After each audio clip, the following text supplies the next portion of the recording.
Tornem a ser la classe de tercer, continuem la tasca d'ahir, de rectangle d'en Mondrian, i avui fem una tasca d'investigació de les taules dels 2, 4, 3 i 5. A cada una d'aquestes taules s'han d'anar pintant amb un color diferent el resultat dels productes de tota la taula. Podem utilitzar tant la calculadora com les taules de multiplicar per comprovar quin dibuix acaba sortint a cada taula. Julián, te recomanaria que, per favor, tant Adrián com Julián com Juan Antonio, no? Cada taula d'un color diferent, per favor. Ho posaves anunciat. Molt bé. Te recomano, Daniela, que comprovin la calculadora. D'acord? Si mos equivocam amb un color, no hi ha problema en rectificar damunt amb un color diferent. Així mos n'adonarem que mos hem equivocat i que hem rectificat. D'acord? No importa esborrar, simplement rectificar amb un altre color.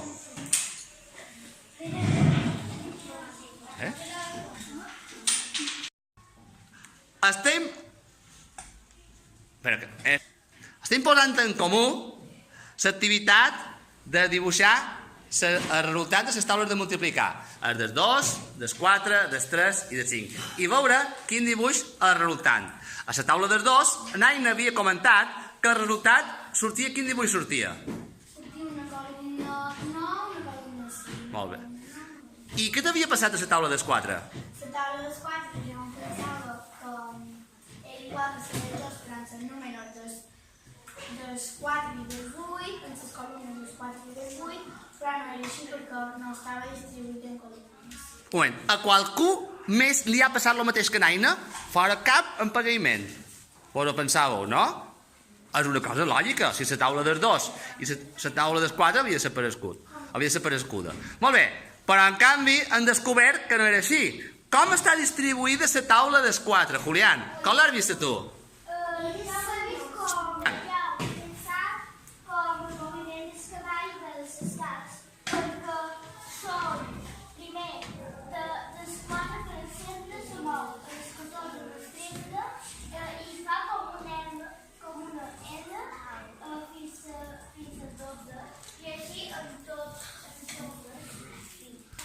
Però, digues...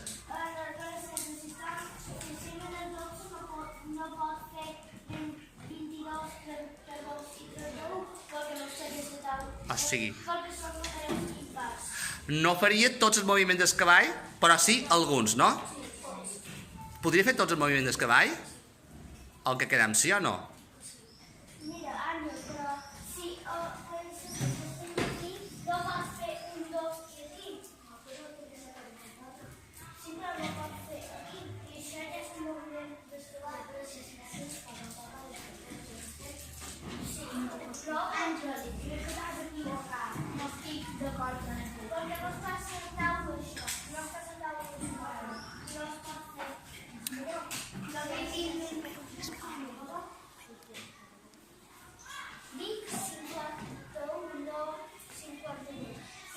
Podem concluir que sí que fa alguns moviments que fa la figura del cavall en els escacs?